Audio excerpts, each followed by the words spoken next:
Bonjour mes chers amis, grande est ma joie de me retrouver encore une fois de plus devant vous pour ce nouveau numéro dans cette chaîne. Et ce nouveau numéro, nous allons aborder le second point concernant le message du temps de la fin, puisque c'est pour cet objectif que cette chaîne a été dédiée. Nous avons la fois passée parlé de Malachie chapitre 4. Nous nous sommes interrogés ensemble pour savoir si réellement William Branham était le messager promis selon Malachie chapitre 4, et nous avons examiné la question dans tous les contours possibles à la lumière des Écritures bibliques. Et je crois que chacun de nous qui a pu visualiser cette vidéo a pu tirer une conclusion, et la conclusion qui s'impose. Maintenant, pour ce nouveau numéro, nous allons aborder la question de Luc chapitre 17, le verset 30.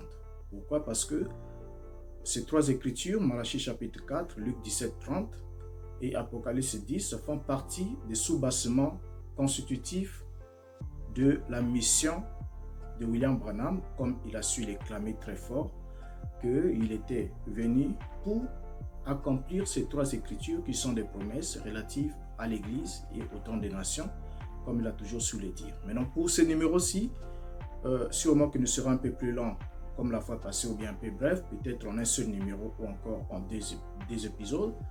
Mais nous allons prendre notre temps pour que nous puissions examiner cette question sur tous les contours possibles. Pourquoi? Parce que en tant que vaillant soldat de Christ, William Branham vous a aussi enseigné. Il a dit, celui qui a l'or pur ne craint pas le test, ne craint pas la machine à tester. Et il a aussi souligné dans plusieurs citations qu'on pourra toujours lire, que peu importe ce que dit un homme, peu importe le degré de puissance ou quoi qu'il soit qu'il manifeste, mais si le message qu'il dit n'est pas le ainsi dit le Seigneur venant de la Bible, alors cela est entièrement faux et il ne mérite pas d'être écouté, il ne mérite pas d'être craint, il ne mérite pas d'être suivi. Et c'est pour cette raison que nous allons prendre le temps qu'il faut ensemble. Ce n'est pas un tabou, ce n'est pas un péché d'examiner cette question à la lumière des Écritures pour nous rendre évidemment compte si ce que nous avons accepté, qui nous a été présenté, est exactement ce que l'on devrait accepter à la lumière des Écritures. Parce que souvent, on peut écouter, on peut prendre le temps d'écouter, on peut prendre le temps de croire parce qu'on nous a présenté juste une certaine facette des choses, mais on n'a peut-être pas pris le temps d'examiner les choses. Et voilà pourquoi, avec la grâce de Dieu, nous allons ensemble essayer d'examiner cette question à la lumière des Écritures. Alors, sur la question de Luc chapitre 17, le verset 30, nous savons tous ensemble avec vous que lorsqu'on apporte un regard attentionné sur le propos de William Branham, on se rend compte que ce dernier s'est fait passer pour le prophète accomplissant Luc chapitre 17. Il s'est fait passer pour celui qui a été promis selon Luc chapitre 17, le verset 30. Alors, lorsque nous nous retrouvons devant les déclarations de William Branham sur cette question, sur ces versets de Luc chapitre 17, le verset 30, nous avons une responsabilité. La responsabilité, c'est laquelle? C'est celle de nous prononcer devant des options possibles. La première option, si nous croyons que William Branham a accompli Luc chapitre 17, le verset 30, selon l'explication qu'il accorde à ces versets, nous serons dans l'obligation de croire qu'il était la personne de Dieu lui-même qui est venu accomplir cette écriture selon la projection qu'il a toujours faite. Et en ce moment-là, ceux qui adorent William Branham et le présentent comme étant Dieu sont ceux qui ont compris ce que William Branham a voulu leur transmettre comme message. Si seulement il est l'accomplissement de Malachie et de Luc chapitre 17, verset 30.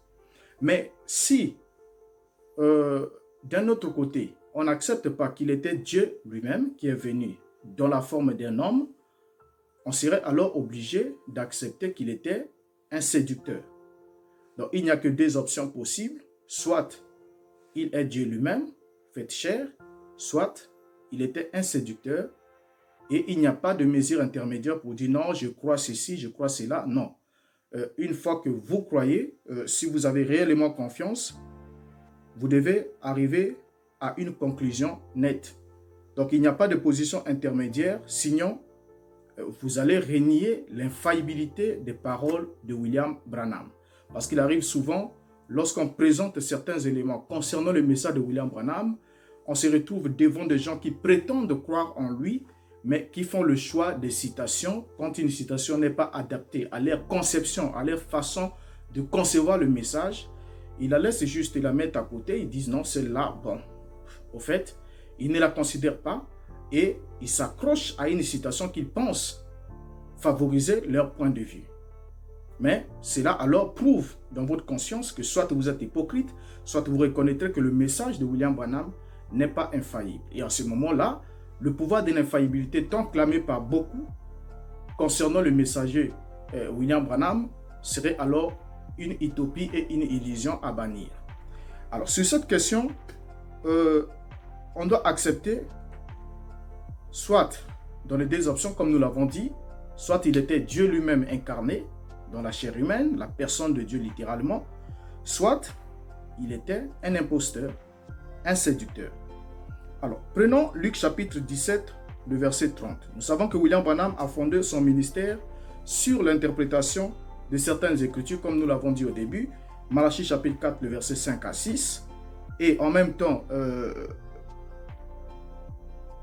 Luc chapitre 17, 30, et Apocalypse 10, 7. Alors, en prenant tous ces versets référenciés ici, on va se rendre compte que William Branham croyait être la personne par laquelle devrait se révéler le Fils de l'homme.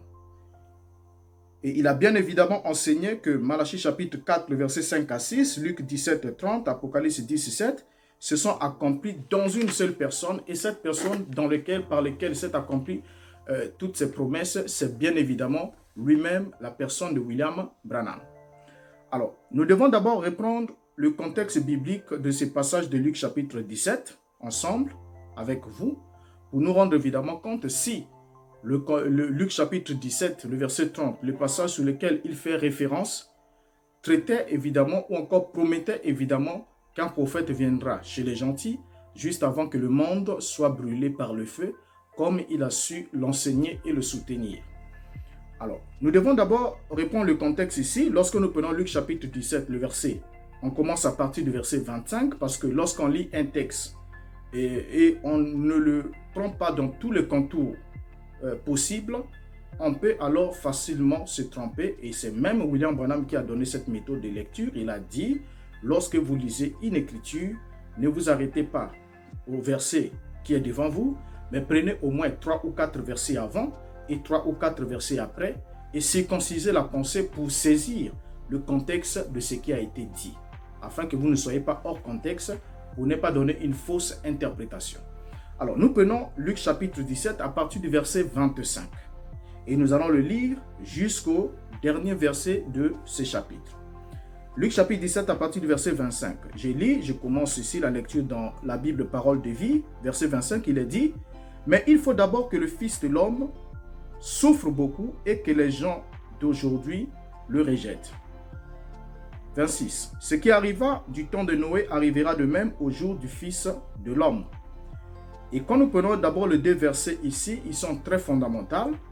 Lorsqu'on les prend dans la version King James, ces versets sont rendus avec une grande clarté, puisque William Branham prêchant en anglais, sa Bible préférée c'était King James, et c'était aussi Derby. Mais ici nous allons prendre la Bible qu'il avait constamment en main, qui était en anglais. Nous allons lire ces deux premiers versets juste en anglais, parce que ici, il ressortent mieux la pensée de l'Écriture que les autres versions que nous avons présentement. Pour ce qui est du verset 25, il a dit ceci. En anglais, verset 25, il a dit, « But first the Son of Man must suffer terribly and be rejected by this generation. » Et le verset 26 ajoute, « When the Son of Man returns, it will be like it was in Noah's day. » Donc, on voit ici que la Bible, dans la version King James, il est parlé du Fils de l'homme. Il est dit que, premièrement, le Fils de l'homme doit souffrir terriblement et être rejeté par cette génération, la génération dans laquelle il parlait. Et dans le verset 26, il nous a dit, lorsque le Fils de l'homme reviendra, son retour, lors du retour du Fils de l'homme, les choses en seraient exactement, donc il en serait exactement comme au temps de Noé. Donc on parle ici du retour. J'aimerais qu'on souligne le verbe returns. Donc ici, on parle du retour qui est traduit aussi par avènement, qui est traduit aussi par révélation, qui est traduit aussi par apparition ou apparaître. Alors, le verset 27 nous dit, les hommes mangeaient, buvaient, se mariaient et mariaient leurs enfants jusqu'au jour où Noé entra dans l'arche. Les déluges vinrent et les fit tous périr. 28. Ce qui arriva du temps de Lot arrivera pareillement. Les hommes mangeaient, buvaient, achetaient, vendaient, plantaient, bâtissaient. 29. Mais le jour où Lot sortit de Sodome, une pluie de feu et de soufre tomba du ciel et les fit tous périr. 30. Il en sera de même le jour où le Fils de l'homme paraîtra. Et 31, il est dit, en ce jour-là, que celui qui sera sur le toit, vous voyez, il y a une suite, le verset ne s'arrête pas au verset 30, ça ne s'arrête pas au verset 30, mais on nous dit en ce jour-là. Donc, en ce même jour où le Fils de l'homme paraîtra, selon ce qui est dit plus haut, il a dit en ce jour-là que celui qui sera sur le toit et qui aura ses effets dans la maison ne descende pas pour les prendre et que celui qui sera dans le champ ne retourne pas non plus en arrière. Verset 32, souvenez-vous de la femme de Lot. Et lorsque nous prenons le verset 33, il nous est dit, celui qui cherchera à sauver sa vie la perdra et celui qui la perdra la retrouvera. Et nous descendons jusqu'à prendre deux. L'un sera dans les deux personnes qui seront dans le lit. L'un sera pris, l'autre laissé. Et j'aimerais qu'on lise le deux derniers versets. Il est dit, verset 37 jusqu'au verset 37 pratiquement, les disciples lui dirent, où serait-ce Seigneur? Et il répondit, où sera le corps? Là s'assembleront les aigles. Alors, en prenant en compte la lecture qui vient d'être faite ici, nous allons nous rendre évidemment compte ensemble que le contexte d'abord de ces versets, le passage qu'on vient de lire de Luc chapitre 17 évoque bel et bien l'avènement du Fils de l'homme. Mais le problème c'est lequel? C'est que cet avènement du Fils de l'homme ou ce retour du Fils de l'homme qui est évoqué ici parce que le Fils de l'homme est en train de répondre à une question qui lui a été posée dans Matthieu chapitre 24 qu'on aura le temps d'étudier sûrement prochainement dans une autre vidéo ensemble pour se rendre évidemment compte lorsqu'on lui a posé la question de savoir quand est-ce que ces choses arriveraient-ils, c'est-à-dire qu'il y aurait plus pierre sur pierre qui ne soit renversée et que Jérusalem sera détruit. Et ensuite, quel sera le signe de son avènement et de la fin de l'heure qui a été faussement traduit aussi par la fin du monde. On aura le temps d'expliquer cela dans le détail et j'en ai même parlé dans une autre chaîne, Briser le roc, là où j'ai exposé ces points pour expliquer tous ces éléments. Mais pour ici, nous sommes en train de parler uniquement de Luc chapitre 17, 30, interprété par William Branham et nous rendre évidemment compte si l'interprétation était conforme aux Écritures. Alors, ce passage de Luc 17, 30 évoque évidemment l'avènement du Fils de l'homme qui devrait arriver dans la génération qui a vu sa crucifixion. Pour quel objectif? Pour les jugements de Jérusalem et ensuite la destruction du temple. Pourquoi? Parce que quand on prend Matthieu chapitre 23, le verset 34 à 36, le Fils de l'homme avait déjà prononcé le jugement sur Jérusalem. Il dit ceci, Matthieu chapitre 23, 34 à 36. Nous allons le lire. Il dit ceci. C'est pourquoi voici, je vous envoie des prophètes, des sages et des scribes. Vous tuerez et crucifierez les uns, vous battrez de verges les autres dans vos synagogues, et vous les persécuterez de ville en ville, afin que retombe sur vous tout le sang innocent répandu sur la terre, depuis le sang d'Abel, le juste, jusqu'au sang de Zacharie, fils de Barachi, que vous avez tué entre le temple et l'autel. Verset 36, je vous le dis, en vérité, tout cela retombera sur cette génération. Donc ici, là, le Christ prononce un jugement sur Jérusalem à cause de tous les crimes qu'il a eu à perpétrer, parce que Jérusalem était devenue apostate. Et il leur annonce, il leur dit que le jugement retombera sur cette génération. Et vous savez qu'une génération, c'est la moyenne d'une vie, c'est-à-dire 40 ans. Et la durée moyenne d'une vie, c'est-à-dire 40 ans. Et alors, une génération, ici, là, le Christ dit que tout le sang de ceux qui ont péri sur la terre, d'Israël, ainsi de suite, sera redemandé à cette génération, la même génération qui était sur le point de le crucifier. Mais seulement le moment de sa venue, puisqu'il dit, il précise, j'aimerais qu'on souligne un élément important, il précise, il dit que je vous envoie des prophètes, des sages, des scribes, vous tuerez et crucifierez les uns, vous battrez des verges les autres et dans vos synagogues, et vous les persécuterez de ville en ville. Lorsqu'il annonce ici, il s'adresse aux pharisiens qui devraient être les acteurs de cette persécution des saints. Mais lorsqu'il arrive plus bas, un peu plus loin, dans Matthieu chapitre 10, c'est-à-dire avant d'arriver à ces passages ici, au chapitre 10, le verset 23, il avait déjà annoncé ceci à ses disciples. Il leur avait dit ceci. Quand on vous persécutera dans une ville, fuyez dans une autre. Je vous le dis en vérité, vous n'aurez pas achevé de parcourir les villes d'Israël que le Fils de l'homme sera venu. Donc, ce passage ici est une déclaration très, très forte. Donc, ici, il donne une indication à ses disciples. Il leur dit, lorsqu'on vous persécutera de ville en ville, fuyez dans une autre.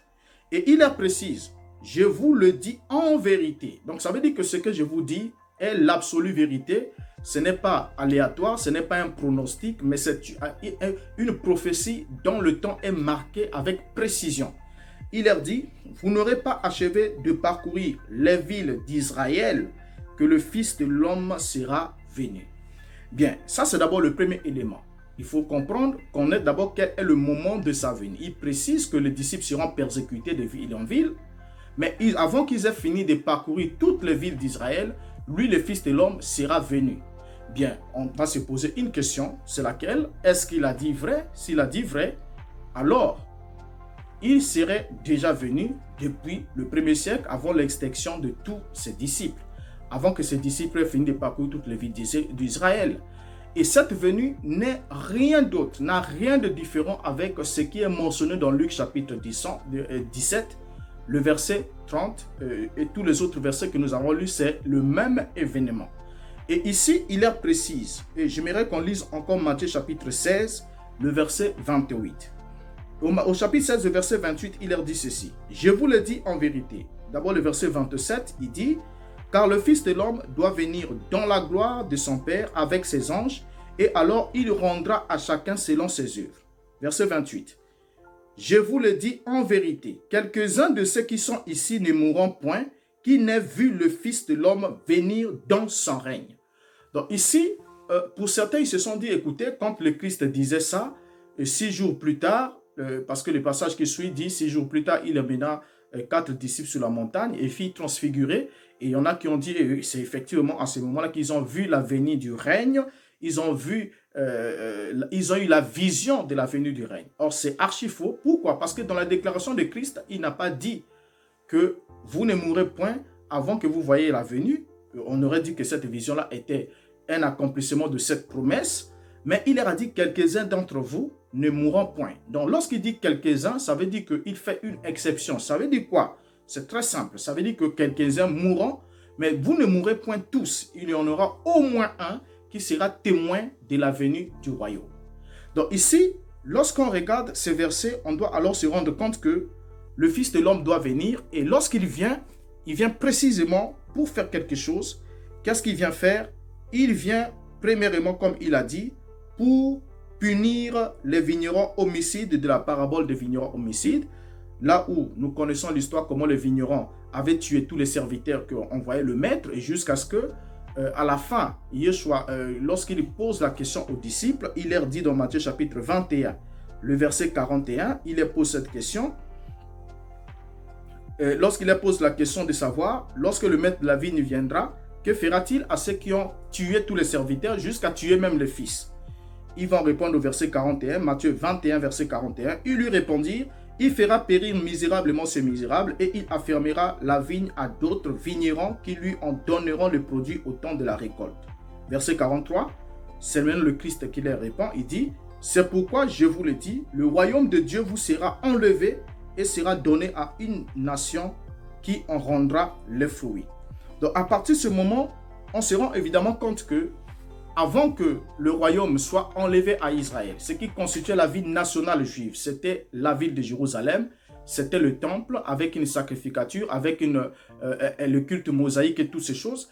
Tout cela devrait leur être enlevé Pourquoi? Parce que c'était ces éléments sur lesquels reposait la première alliance, et cette alliance ayant failli, et la nouvelle alliance étant inaugurée. Pour que la nouvelle alliance rentre effectivement en vigueur, il fallait que ces éléments soient complètement rasés selon la prophétie de Christ. Donc, lorsqu'il parle de l'avènement du Fils de l'homme pour le jugement de Jérusalem, conformément à Luc chapitre 17 et tous ces éléments, il est en train d'évoquer un fait réel et un fait qui devrait exactement s'accomplir dans le temps qu'il avait fixé. Parce que la prophétie biblique, comme il a su l'annoncer, contient deux éléments. Il y a d'abord le temps et il y a la nature de sa venue. Le moment de sa venue, la nature de sa venue. Et la nature de la venue de Christ dépend d'abord du moment de sa venue. Parce que c'est dans le temps que Dieu fait toutes choses. Comme la Bible dit, au commencement, Dieu créa les cieux et la terre. Donc vous voyez qu'au commencement, c'est le temps. Dieu créa, c'est l'action. Les cieux, c'est l'espace. La terre, c'est la matière. Donc, l'espace, la matière, toutes ces choses dépendent d'abord du temps. Alors, si le temps qu'il avait fixé, la génération qu'il avait crucifié, la génération qui devait subir le jugement, la génération qui ne devait pas s'éteindre avant que lui il vienne, n'est plus sur la terre, alors attendre qu'il vienne 2000 ans plus tard pour accomplir Luc chapitre 17 pose un sérieux problème de foi sur l'identité ou sur la personne du Messie. Alors, donc, lorsque le Fils de l'homme vient, selon la prophétie qu'il a donnée ici, il vient aussi pour brûler la ville des meurtriers, selon la parabole des vignerons de noces, la parabole des convives, le roi qui fit des noces pour son fils. Matthieu chapitre 22, le verset, on peut prendre à partir du verset 1er, mais nous lirons pour le besoin du temps, le verset 6 et le verset 7, qui va montrer aussi ce que le Christ devait accomplir avant que nous, vous et moi, soyons intégrés pleinement dans ce programme. Il est dit dans Matthieu chapitre 22, le verset 6 à 7, il est dit « Et les autres se saisirent des serviteurs, les outragèrent et les tuèrent. » Donc quand on envoyait des serviteurs pour les inviter, ils ont refusé, ils ont prétexté d'une manière ou d'une autre. Ensuite, d'autres ont saisi des serviteurs et les ont même tués. Le verset 7 va dire ceci, Matthieu 22, verset 7 va dire « Le roi fut irrité, il envoya des troupes, fit périr ses meurtriers et brûla leur ville. » Et bien évidemment, ce verset va s'accomplir en l'an 70. C'est en l'an 70 que le Fils de l'homme vint. Le Fils de l'homme vint et ce qui surveillait le signe de sa venue, le signe de la venue du Fils de l'homme, conformément à ce qu'il leur avait donné comme instruction, sortir de la ville de Jérusalem et comme Lot, se mirent dans le lieu de sécurité comme Noé. Donc ils sont sortis comme Lot était sorti. Ils se sont mis dans le lieu de sécurité comme Noé s'était mis dans le lieu de sécurité, alors que le feu ou encore le déluge de jugement qui est venu par le paix des troupes romaines ainsi que leurs alliés, conduits par Titus, a fait périr ou emporter ceux qui n'étaient pas encore sortis de la ville. Vous allez vous rendre compte avec moi, lorsque le Christ parle, même il y a une interprétation qui est donnée, qui est dite que lorsqu'il dit de deux personnes qui se rendent dans un lit, l'un sera pris, l'autre laissé. Deux dans un champ, l'une sera prise, l'autre laissée. Deux femmes qui seront en train de moudre, l'une sera prise, l'autre laissée. Les gens ont chanté, ils ont clamé, sûrement aussi dans le message, nous l'avons prêché, moi aussi je l'ai prêché quand j'y étais, que celui qui sera pris, c'est celui qui va dans l'enlèvement, qui est saint, qui est juste, qui est prêt, qui ira dans l'enlèvement. Et ceux qui vont être laissés, c'est ceux qui vont périr. Mais quand vous lisez ces versets attentivement, sans compromis, vous allez vous rendre compte que c'est tout à fait le contraire. Parce que le Christ est clair. Il dit qu'il ne se doutait de rien jusqu'à ce que le déluge vienne et les emporta tous. Vous allez vous rendre compte avec moi que les déluges emportèrent ceux qui furent détruits. Donc ceux qui furent emportés, qui furent enlevés, qui furent pris, c'est ceux qui furent détruits. Même au temps de Lot, il dit jusqu'à ce que le feu descendu du ciel et les fit tous périr. Et vous allez vous rendre compte avec moi qu'évidemment, ceux qui ont péri, qui ont été retranchés au jour de Lot, c'est évidemment ceux qui ont péri. Donc, ça n'a rien à voir avec ce que les gens chantent pour dire l'un sera pris pour aller au ciel et l'autre restera pour brûler. C'est tout à fait le contraire de ce que Christ dit. Prenez le temps de lire ces versets et vous vous rendrez évidemment compte avec moi de la même conclusion. Si vous n'avez pas de préjugés au-dedans de vous et que vous êtes sincère devant la Bible et devant le Dieu de la Bible.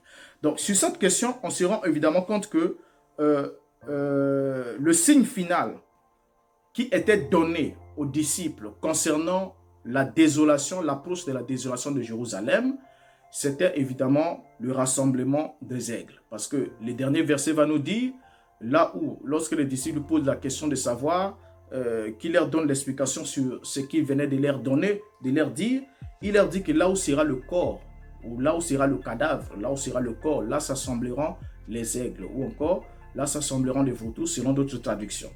Alors, les aigles ici, pour certains, pour le message du temps de la fin, cela a été interprété pour dire que là où sera le corps du Fils de l'homme, c'est-à-dire la parole fraîche ou abattue de la saison, c'est là que s'assembleront les aigles. Ce qui est tout à fait le contraire, parce que l'aigle dans la Bible n'a jamais été le type ou l'image d'un saint ou d'un juste, mais l'aigle a toujours été l'image d'un oiseau impur. D'abord, il est à la tête des oiseaux impurs dans la Bible. Mais les aigles ici évoqués par le Fils de l'homme, c'était des légendes romaines. Les aigles et les vautours sont des oiseaux de proie, vous le savez très bien avec moi.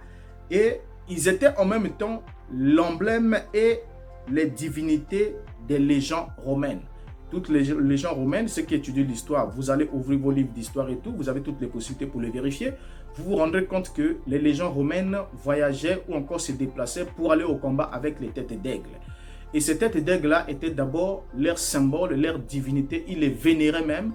Et lorsqu'ils partaient au combat, ils allaient avec. Maintenant, ces troupes-là étant armées et étant équipées des éléments qui sont suyants, ainsi de suite, lorsqu'ils ont investi la terre de Jérusalem, alors c'est là, en ce moment-là, que les aigles se sont rassemblés. Et quand les aigles se rassemblent, c'est comme Dieu avait dit à Nebuchadnezzar, il a dit dans la prophétie du livre d'Ésaïe, il a dit, c'est moi qui ai appelé un oiseau de proie venant d'un pays lointain. Et l'oiseau de proie qu'il a appelé, c'était Babylone, qui était venu pour manger la chair d'Israël, pour détruire Israël, qui était déjà sous le jugement.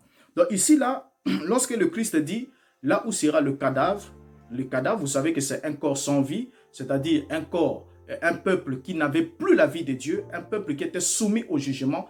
Il dit c'est là que s'assembleront les aigles. Et quand les aigles viennent, ce sont des oiseaux de proie, comme les vautours. Ils viennent pour dévorer la chair de ceux qui ont été soumis par le jugement, ceux qui n'ont plus la vie en dedans d'eux. Donc ici, le Christ va parler, il va dire dans Matthieu chapitre 24, le verset 15, il va parler de l'abomination de la désolation. Matthieu 24, le verset 15, il dit ceci. C'est pourquoi lorsque vous verrez l'abomination de la désolation dont a parlé le prophète Daniel, établie en lieu saint, que celui qui lit fasse attention. Or, l'abomination de la désolation a été aussi beaucoup mal interprétée, mais ici le Christ s'adresse à ses disciples, qui étaient des interlocuteurs directs. Il leur parle de l'abomination de la désolation. Il dit, lorsque vous verrez, vous, c'est-à-dire vous à qui je m'adresse, vous verrez l'abomination de la désolation établie dans le lieu très saint, que celui qui lit fasse attention, dans le lieu saint. Or, le lieu saint ici n'est pas simplement le deuxième parvis du temple, mais tout le territoire d'Israël, c'est-à-dire Jérusalem était la ville sainte ainsi que le temple, et les territoires environnants constituaient le lieu saint pour les enfants d'Israël. Et l'abomination de la désolation n'était rien d'autre que les troupes romaines avec leurs têtes d'aigle qui étaient des oiseaux impurs. Et lorsqu'ils sont arrivés, ils ont investi Jérusalem. Pour le premier temps, il y avait un passage, il y avait une opportunité qu'ils ont pu, Dieu avait permis que les troupes se retirent pendant au moins 3 jours, quelque chose comme ça. Et les enfants de Dieu qui étaient prudents et qui surveillaient les signes s'étaient échappés de la ville jusqu'à ce que les légendes reviennent et c'était le massacre en l'an 70. Alors, lorsqu'il parle de l'abomination de la désolation établie dans le lieu très saint, il va expliquer encore, il va dire, puisqu'il a dit, il dit que lorsque vous verrez cela, faites attention. Et dans Luc chapitre 21, le verset 20, il va souligner ce qui suit. Luc 21, le verset 20, lorsque vous verrez Jérusalem investie par des armées, sachez alors que sa désolation est proche. Vous voyez, c'est le même mot, c'est le même verset. Et là-bas, il parle de l'abomination de la désolation. Et ici, il parle de l'investissement de Jérusalem par des armées. Et il dit que sachez alors que sa désolation est proche. Donc, en regardant alors ces éléments, on va évidemment se rendre compte ensemble avec vous, sans compromis, sans contredit, que Luc chapitre 17, le verset 30, est bel et bien une promesse qui fait partie de l'histoire qui s'est accomplie depuis le 1er siècle. Je sais que c'est très fort pour chacun d'entre vous qui me suivez, parce que vous direz non, le Fils de l'homme n'est pas encore revenu. Évidemment, s'il n'est pas revenu, comme il avait dit selon le temps qu'il avait fixé, et qu'il devait revenir sous le témoignage de ceux qui l'ont suivi, et qu'est-ce qu'il devrait faire? Il devait détruire le temple de Jérusalem. Même c'est pour ça que Étienne a été accusé et mis à mort. Pourquoi? Parce qu'il enseignait que le Christ reviendra et détruira le temple et changera les coutumes que Moïse leur a données. Donc, toutes ces choses-là devaient exactement s'accomplir. Alors, lorsque le Christ parle de l'avènement du Fils de l'homme, il dit que ce qui arriva au jour de Lot arriverait pareillement. Donc, il fait comprendre aux disciples, il a fait comprendre que, évidemment, que le jugement sera déjà suspendu sur la ville de Jérusalem, comme cela a été dit, mais ceux qui veilleraient sur les signes ou qui se laisseraient avertir pourront alors se mettre à l'abri. Parce qu'il parle de l'État, il dit, ne descendez pas dans la maison, ceux qui sont sur le toit, ne descendez pas, ceux qui sont dans le champ, ne revenez pas dans la ville, parce que c'est la ville qui avait un problème. C'est la ville qui était un problème, c'est la ville qui était soumise au jugement. Et lorsqu'il parle même des femmes, malheur aux femmes qui seront enceintes ces jours-là, pourquoi? Parce qu'il fallait gravir les montagnes pour aller se cacher à Péla. Péla, c'était de l'autre côté des montagnes, un territoire qui était complètement indépendant, qui ne dépendait pas de Rome et ni d'Israël. Et c'est ce territoire-là qui pourrait leur servir de lieu de refuge. Voilà pourquoi il parle de la fuite. Le salut consistait à fuir. Il dit, priez pour que ce jour n'arrive pas le jour de sabbat, ainsi de suite. Alors, les gens ont pris ces versets pour vouloir le séparer et le projeter certains passages 2000 ans de nos jours pour rechercher les prétendus accomplissements de certaines prophéties pour nos jours, alors que la Bible, dans le contexte où ces choses ont été dites, ne nous permet pas d'effectuer ce genre d'opération. Et je sais qu'on n'a peut-être pas le temps d'expliquer dans le moindre détail tous ces éléments, comment cela s'est accompli, mais si vous pouvez me rejoindre dans l'autre chaîne, qui bien évidemment ne traite pas de questions sur le message du temps de la fin, mais là-bas j'ai expliqué, dans Briser le roc, j'ai expliqué ce que c'est le temps de la fin, avec la Bible bien sûr, pas moi, et ce que c'est la venue du Fils de l'homme et beaucoup d'autres choses qui sont aujourd'hui projetées dans le futur, mais qui ne font que rendre témoignage de l'incrédulité de ceux qui prétendent croire réellement au Christ. Alors, donc, en regardant ici, on va alors se rendre compte avec vous, et bien évidemment que le Fils de l'homme parle de son avènement, il parle de son retour. Et ce retour, je le souligne encore, je le martèle, il devrait s'accomplir dans la génération qui a vu sa crucifixion. Et c'est là qu'on se pose alors la seconde question de savoir, mais si il est réellement venu selon le timing qui a été fixé par lui-même, et pourquoi est-ce qu'il n'y a pas eu enlèvement? Et c'est là aussi que les gens ont mal compris ce qu'on appelle enlèvement. On aura le temps de revenir là-dessus pour voir aussi ce que Branham dit sur l'enlèvement et voir ce que la Bible dit et voir là où les choses ont été tripotées, tripatouillées pour qu'on se rende évidemment compte avec vous combien la séduction est très grande dans ce monde et la confusion est très forte. Alors, ne partez pas d'abord, n'arrêtez pas, mais suivons ensemble puisque nous parlons de Luc 17, chapitre 30, le verset Luc 17, 30, vu par William Branham. Et comme nous l'avons souligné, nous parlons d'abord, nous avons montré ici le contexte dans lequel le verset a été donné, le contexte dans lequel ces écritures, ces propos ont été tenus par le Christ. Et nous comprenons ensemble avec vous, si nous sommes bien attentifs, que cela n'a absolument rien à voir avec ce qui devrait se passer 2000 ans plus tard, parce que l'événement prédit ici, prophétisé, devrait s'accomplir dans la terre de Judée, et c'était uniquement pour le jugement de Jérusalem et la destruction du temple et le transfert du royaume à une autre nation, c'est-à-dire une nation spirituelle qui était l'Église, qui a passé un temps de transition de la crucifixion jusqu'à ce que la destruction du temple soit effective. C'est là que nous sommes pleinement entrés dans cette dimension. Mais nombreux sont ceux qui n'ont pas compris et qui projettent encore dans le futur ou dans nos jours les choses qui sont déjà restées dans l'histoire, que Dieu ne répétera pas, malgré l'incrédulité de ceux qui n'ont pas vu cela se passer. Puisque le Christ aussi l'avait dit dans Luc chapitre 18, le chapitre qui vient, juste le chapitre qui vient, il dit, quand le Fils de l'homme reviendra, trouvera-t-il la foi sur la terre? Pourquoi est-ce qu'il doit trouver la foi sur la terre? Parce que son retour doit demander qu'il y ait des croyants pour croire à ce qu'il a dit dans les Écritures. Or, l'homme réellement n'est pas habitué à croire. Il va se dire, s'il est venu, pourquoi il y a ça, pourquoi il y a ceci? Juste parce que lui n'a pas compris, parce que entre le temps où Dieu donne une promesse et le temps où il accomplit la promesse, il y a l'homme qui interprète la promesse. Et lorsque la promesse s'accomplit exactement telle que Dieu l'avait faite, l'homme a en lui l'interprétation qui a été faussée et il se dit non, ce n'est pas ça, parce que, il tombe dans le piège du littéralisme. Alors, donc, en regardant sur ces éléments, on va alors noter ensemble avec vous que Luc chapitre 17, le verset 30, ne fait nullement référence à un péché spécifique commis par Sodome et Gomorrhe. Mais le Christ fait référence à ce que les hommes font usuellement et montre que comme ils ont été détruits par leur imprudence, il montre qu'ils ont été détruits par leur imprudence et que par là, la venue aussi du Fils de l'homme va surprendre aussi les imprudents.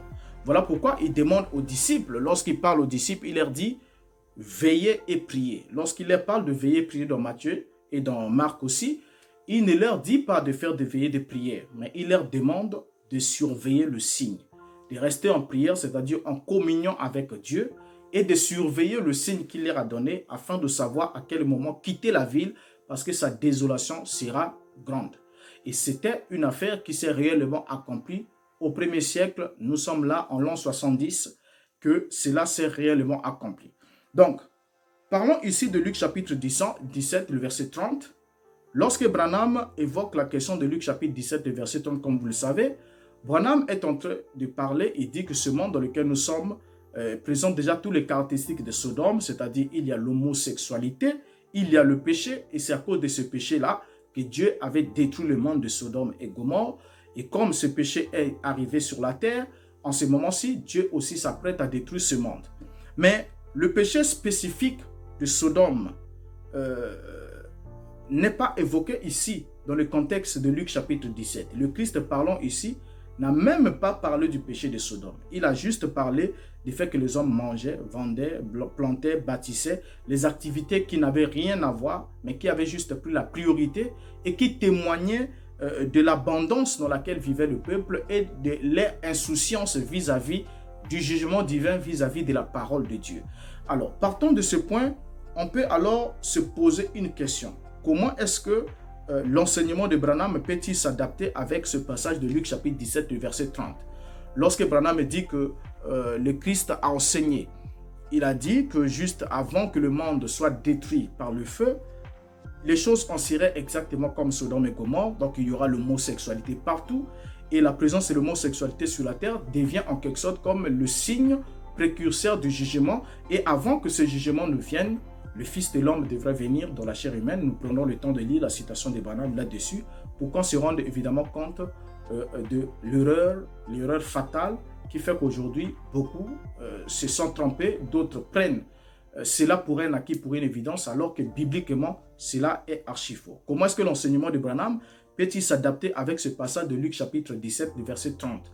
Lorsque le Christ parle d'une chose, il donne d'autres détails qui ont précédé la destruction de Sodome et Gomorrhe. Et parmi ces détails qu'il donne, je ne suis pas là en train de souligner, d'apprécier l'homosexualité, mais l'homosexualité, c'est un péché qui a existé dans le monde depuis que le monde est monde.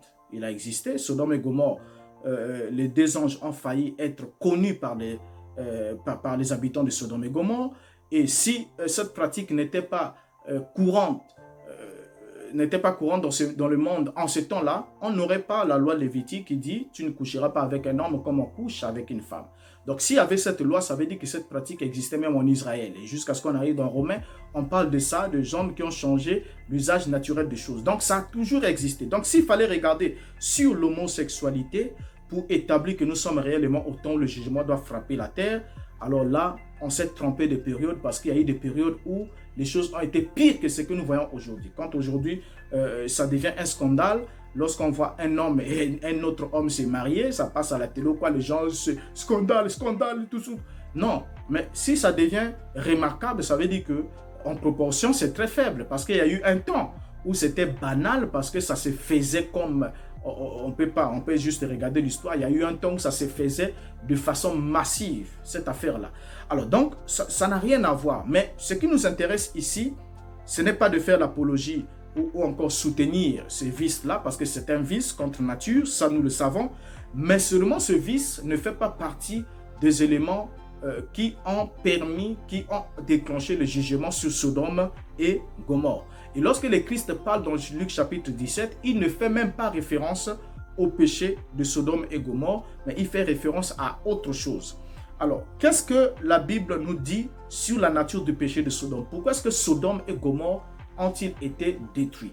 bien qu'il y avait le péché sexuel, ça faisait partie juste du décor, c'est juste un élément du décor, mais ce n'est pas le point central ou le point capital qui a permis la destruction de Sodome et Gomorrhe. Quand nous prenons Ézéchiel chapitre 16, la Bible elle-même va nous répondre pourquoi est-ce que Sodome et Gomorrhe ont été détruits. Ézéchiel chapitre 16, le verset 49 à 50, il est dit ceci. « Voici quel a été le crime de Sodome, ta sœur. » Donc Dieu s'adresse à Samarie et dit « Voici quel a été le crime de Sodome, ta sœur. Elle avait de l'orgueil, elle vivait dans l'abondance et dans une insouciance sécurité, elle et ses filles, et elle ne soutenait pas la main du malheureux et de l'indigent. Elles sont devenues hautaines et elles ont commis des abominations devant moi. Je les ai fait disparaître quand j'ai vu cela. » Donc ici, là, lorsque Dieu parle du péché de Sodome, vous voyez, bien évidemment, il souligne d'abord le pourquoi. Il parle du crime de Sodome. Et parlant du crime de Sodome, il leur dit qu'elle avait l'orgueil et elle vivait dans l'abondance. Donc il y avait l'orgueil, il y avait la vie abondante et elle était dans une insouciante sécurité. C'est comme quand Pierre dit, lorsque les hommes diront paix et sûreté, une ruine soudaine les surprendra. Donc, et ici, ils étaient aussi dans une insouciante sécurité. Donc, ils ne se souciaient absolument de rien. Et à partir de ce moment-là, la Bible précise, elle et ses filles, et elle ne soutenait pas la main du malheureux. Ça, c'est le deuxième élément. Donc, bien qu'elle soit orgueilleuse, bien qu'elle soit dans l'abondance, bien qu'elle vive dans une insouciante sécurité, elle ne soutenait pas la main du malheureux et de l'indigent. Alors, elles sont devenues hautaines et elles ont commis des abominations devant moi. Je les ai fait disparaître. Alors, quand on regarde ici, on va se rendre compte d'une chose ensemble. On se rend compte d'une chose ensemble. Bien que l'homosexualité soit un vice contre nature, mais Dieu ne dit pas que c'est à cause de l'homosexualité qu'il a détruit Sodome et Gomorrhe. Donc, ils ont commis des choses abominables, ils ont commis des abominations. Bien évidemment, dans les abominations, il y a tous ces éléments inclus, mais la raison principale qui a permis à ce que Sodome et Gomorrhe soient détruits, c'est d'abord l'orgueil et la vie dans l'abondance. Ensuite, une insouciance en sécurité et le fait qu'elle n'était pas capable de tendre sa main aux malheureux et à l'indigent. Donc, elles avaient tout ce qu'elles avaient, mais ne pouvaient pas tendre la main aux malheureux et à l'indigent. Donc, cette insouciance, insécurité et tout cet orgueil a fait que Dieu, en ayant vu cela, puisse alors détruire Sodome et Gomorrhe tel qu'il l'a dit. Alors, vous allez vous rendre alors compte avec moi que l'interprétation de Branham ne cadre pas avec le contexte pour lequel le Christ s'exprime dans Luc chapitre 17. Or, lorsque le Christ s'exprime dans Luc chapitre 17, vous allez vous rendre compte qu'en tant que Fils de Dieu, en tant que Seigneur, en tant qu'un vrai prophète, il ne va pas aller à l'encontre de ce que Ézéchiel a dit sur les raisons ou les crimes de Sodome. Et bien évidemment, le passage de Luc chapitre 17 nous parle des Juifs orgueilleux qui vivaient dans une insouciante sécurité et qui vivaient aussi bien évidemment dans l'abondance. Vous voyez? Pourquoi? Parce que pour se marier, pour marier leurs enfants, toutes ces activités qu'ils entreprenaient, toutes ces choses qu'ils faisaient, vendre, acheter, toutes ces choses étaient l'expression de l'abondance. Alors, heureusement que cette prophétie s'est accomplie, Luc 17:30, cette prophétie de Luc 17:30 s'est accomplie depuis le 1er siècle. C'est déjà accompli depuis là-bas, depuis l'an 70. Mais sinon, même dans le monde des croyants du message du temps de la fin, qui se disent être le croyant de Luc chapitre 17, le verset 30, ainsi de suite, même dans ce monde-là, le péché causatif de la destruction de Sodome et Gomorrhe est même leur péché chouchou. Il faut seulement que vous regardiez, vous allez même vous rendre compte. Parce que je sais évidemment de quoi je parle, mais je ne veux pas trop rentrer dans ces détails. C'est même l'un des péchés chouchous où l'on recherche, on vit dans l'orgueil, on est orgueilleux parce qu'on pense qu'on détient ce qu'il faut, on n'a pas besoin d'une connaissance, d'une contribution, quoi que ce soit. Et on prône l'abondance, il faut simplement regarder comment les pasteurs sont des petits princes, ainsi de suite, comment ils vivent dans l'abondance et autres, et comment aussi ils réagissent face à l'indigent. Et il ne peut pas tendre la main à l'indigent. Même une veuve qui est là, et qui n'a plus de mari et tout, qui vend son petit quelque chose au coin, on l'exige de payer la dîme parce qu'on dit qu'il y a une écriture qui les dit. On aura aussi le temps de regarder tous ces éléments pour voir est-ce que cela a des rapports avec la véritable foi messianique par rapport au temps dans lequel nous sommes en train de vivre. Mais là n'est pas encore notre sujet. Mais on se rend évidemment compte ici que si cette écriture était encore de vigueur, évidemment, le péché qui a amené, qui était causatif de la destruction de Sodome et Gomorrhe, est pleinement dans le monde même du message du temps de la fin. L'orgueil, l'abondance, l'insouciante sécurité, et ensuite, on ne tend pas la main à l'indigent et au malheureux. On ne le fait pas. Et lorsqu'on regarde toutes ces choses, quand Branham affirme que Sodome et Gomorrhe ont été détruits à cause de l'immoralité sexuelle, il a oublié que le contexte évoqué par le Christ est clairement aligné avec le contexte évoqué par Ézéchiel. Parce que comme je l'ai dit, c'est quand on vit dans l'abondance qu'on peut vendre, qu'on peut acheter, qu'on peut bâtir, on peut marier et marier les enfants. Regardez seulement aujourd'hui même, quand quelqu'un, pour se marier, combien ça coûte les yeux de la tête. Donc toutes ces choses sont l'expression d'une vie abondante. Mais ici, la vie abondante ne posait pas de problème. Mais leur problème, c'est que l'Éternel a constaté comme abus le fait qu'ils vivaient dans l'abondance. Non seulement ils étaient d'abord orgueilleux, ils vivaient dans l'abondance et en plus dans une insouciante sécurité. Donc ils ne se soucient absolument de rien. Ils peuvent se dire que leur sécurité est garantie en tout point. Et ils ne pouvaient pas tendre la main envers l'indigent, envers les nécessités. Donc ça, vous voyez, ils ont tout, mais ils ne peuvent pas tendre la main. Mais le fait de vivre dans l'abondance leur a permis de faire toutes ces choses que le Christ souligne dans le temps de Noé et dans le temps de Lot. Parce que pour acheter, vendre, bâtir, se marier et marier leurs enfants, si on ne vit pas dans l'abondance, on ne peut pas réaliser cela. Et vous le savez très bien, je prends juste le cas de l'Afrique. Chez nous en Afrique, combien se marier demande d'abord des millions. Vous voyez, si vous n'avez pas suffisamment d'argent, vous ne pouvez même pas parler du mariage. Donc, ça veut dire qu'il faudra avoir un certain minimum de moyens pour réaliser cela. Alors, avant de terminer ici, puisque nous parlons de Luc chapitre 17, et j'ai cité des choses ici concernant le propos de William Branham, et je les ai cités pratiquement à la volée. Mais j'aimerais lire au moins une citation de William Branham avant qu'on termine ensemble avec vous. C'est l'unique citation que je lirai dans ce numéro et j'attendrai bien évidemment vos réactions. Et si vous réagissez, vous pensez que ce que je dis n'est pas conforme à la Bible, vous ouvrirez votre Bible et vous me montrerez où est-ce que ce que je dis n'est pas conforme.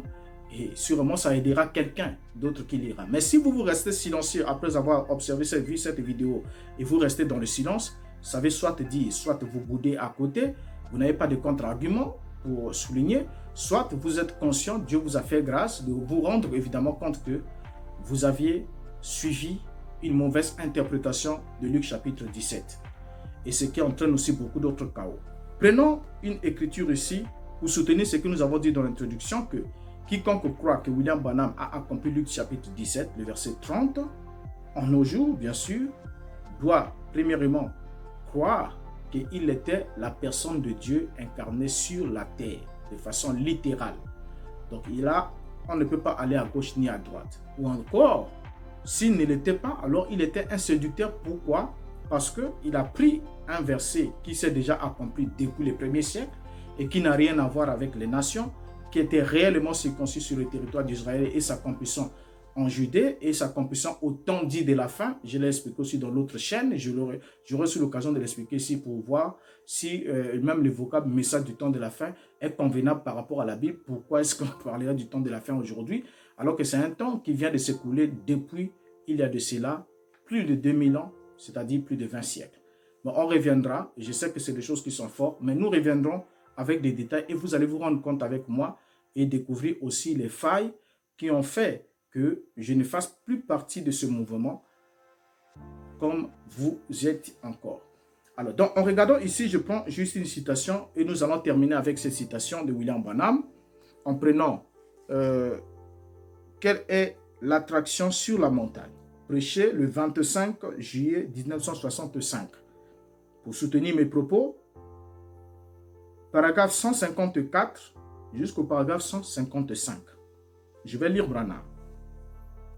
Maintenant, Seigneur Jésus, selon tes propres paroles, tu as dit que le monde serait dans un état sodomite. Bon, je vais poser une question, juste une question. Jésus l'a dit où? Si ce n'est que dans Luc chapitre 17, ce n'est pas ce que Jésus a dit. Il n'a pas dit que le monde serait dans un état sodomite. Il ne l'a pas dit. Soyons sérieux. Il ne l'a pas dit.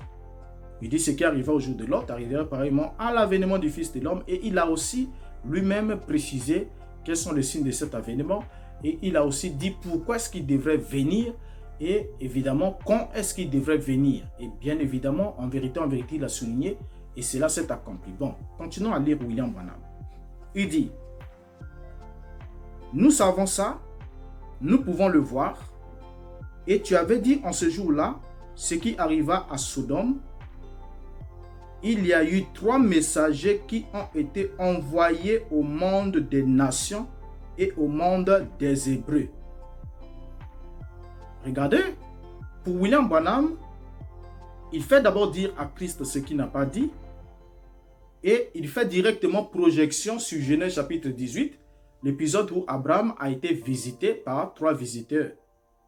Mais alors que quand le Christ parle, le Christ fait référence à Genèse 19. Lot et la destruction de Sodome, c'est Genèse 19. Ça n'a rien à voir avec Genèse 18. Lorsqu'il parle de Lot, il ne dit pas ce qui arriva du jour d'Abraham, mais il dit ce qui arriva au jour de Lot. Et il précise qu'est-ce qui arriva au jour de Lot. Les hommes mangeaient, buvaient, vendaient, plantaient, bâtissaient, jusqu'au jour où Lot sortit de Sodome, une pluie de feu et de soufre fin, et les fit tous périr. Il en sera de même lors de l'avènement du Fils de l'homme. Et il continue à parler. Mais ici, William Branham déplace déjà le sujet. Il emmène dans Genèse chapitre 18. Et qu'est-ce qu'il dit? Regardez cette affirmation. Il y a eu 3 messagers qui ont été envoyés au monde des nations et au monde des Hébreux. 3 messagers envoyés au monde des nations et au monde des Hébreux. Les 3 messagers envoyés par qui? Point d'interrogation. Qui a envoyé les 3 messagers? Point d'interrogation. Bien. Il continue. Et l'un d'eux qui était Dieu lui-même. Donc l'un d'eux, c'était qui? Dieu lui-même. Alors, mettons une pause. Vous savez très bien avec moi, on ne va pas faire un débat là-dessus. Les 3 messagers, si on a le temps, on pourra les lire. Si vous avez besoin de ces citations, écrivez-moi en commentaire, je vous la transmettrai. William Branham dit dans beaucoup de brochures de citations, il dit que les 2 messagers qui ont accompagné le 3e, c'est-à-dire il y en avait 3, mais 2 autres, c'est Billy Graham et Oral Robert. Mais il dit, remarquez, Billy Graham c'est H-A-M avec 6 lettres. Mais il y a un qui est resté avec Abraham, 7 lettres, avec H-A-M. Et là, il nous présente le tableau. Il nous dit que les 2 messagers qui ont été envoyés à Sodome et Gomorrhe, c'est Billy Graham et Oral Robert. Mais seulement selon cette citation-ci, qui est dite en 1965. Donc nous sommes là dans les derniers jours de William Branham, les sceaux sont ouverts, ainsi de suite. Mais Branham précise lui-même que les 3 messagers ont été envoyés au monde des nations et au monde des Hébreux. Pourquoi? Parce qu'Abraham était hébreu. Abraham était hébreu, vous voyez, il a reçu les 3 visiteurs. Et Lot, qui était chez les Sodomites, les non-hébreux, a reçu 2 visiteurs. Donc Branham fait une transposition là-bas. Maintenant, chose curieuse aujourd'hui, William Branham qui se dit être le Fils de l'homme, le messager qui révèle le Fils de l'homme, qui est l'accomplissement du Fils de l'homme, puisque les 2 autres, Billy Graham et Oral Robert, sont des êtres humains physiques qui ont vécu, qui ont œuvré. William Branham aussi, c'est un être humain physique. Et il a donné le signe, il a dit que, observez le signe que l'un d'eux avait accompli pour montrer qu'il était Dieu lui-même. Il pouvait discerner les pensées de Sarah avec le dos tourné vers la tente. Et vous le savez très bien. Et à partir de ce moment, Branham s'identifie comme étant celui qui avait le dos tourné. Il pouvait dire, je tourne le dos pour vous montrer que cet homme est ici, présent, devant vous. Et lorsqu'il le fait, il oublie une chose, c'est qu'il a dit que le dos qui a été tourné devant Abraham, et donc chez les Hébreux. Bon, or, lui, il le fait chez les non-hébreux, et c'est un détail sûrement que vous n'avez jamais remarqué.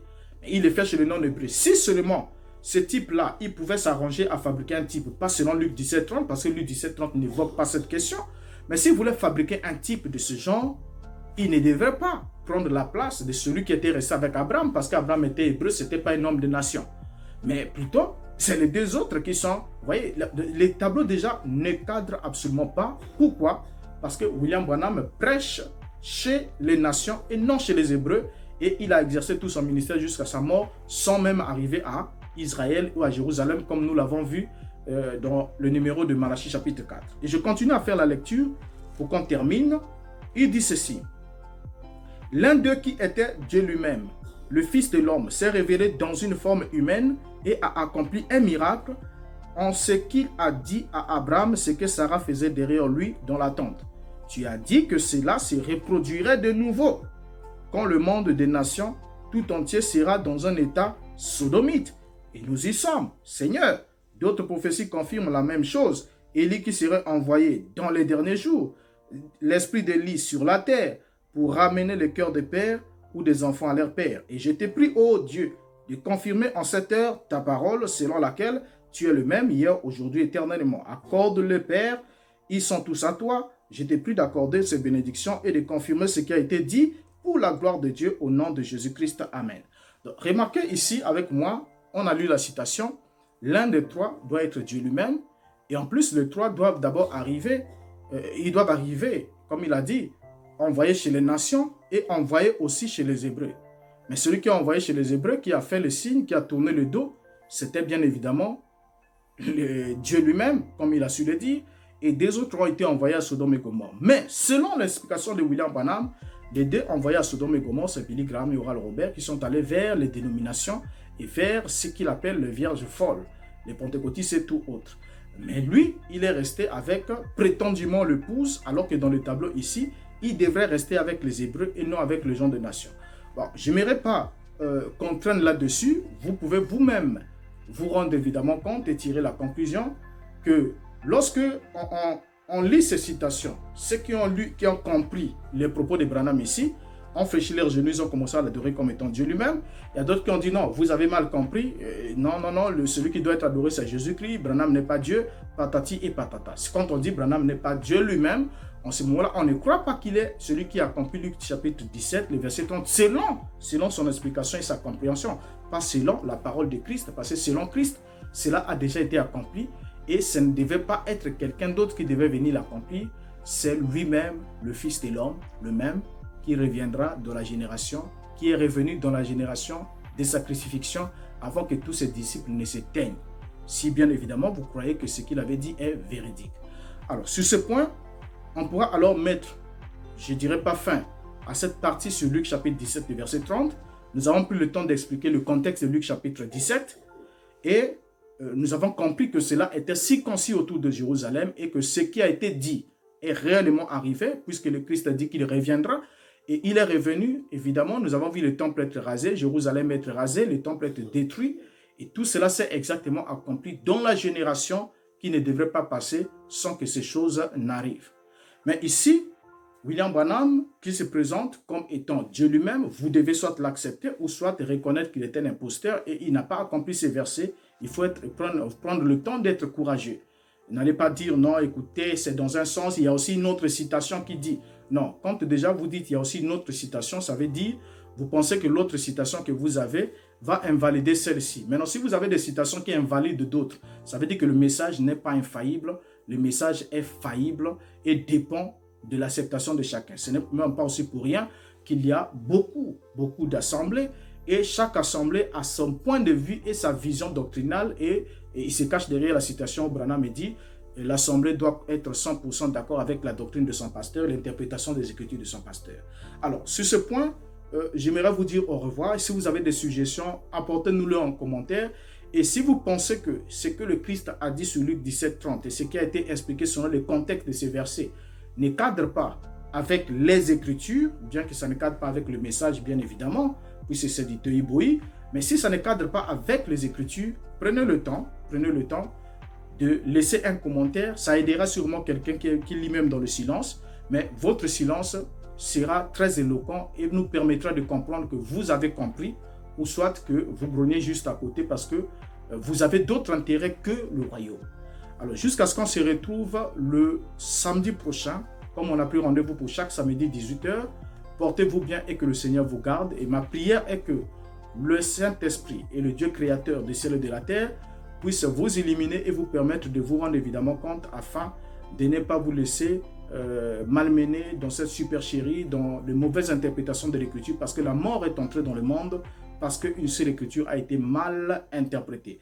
Et mal interpréter une écriture est complètement mortelle et totalement mortelle. Lorsqu'on le déplace de son contexte, il devient un poison. C'est comme un poisson. Quand vous prenez le poisson, il suffit que vous enlevez un S. Le poisson devient poison et le poison devient mortel. Alors, portez-vous bien, que Dieu vous garde et je vous prends congé et vous donne rendez-vous pour un autre numéro le samedi prochain. Même chaîne, même heure. Je vous dis au revoir.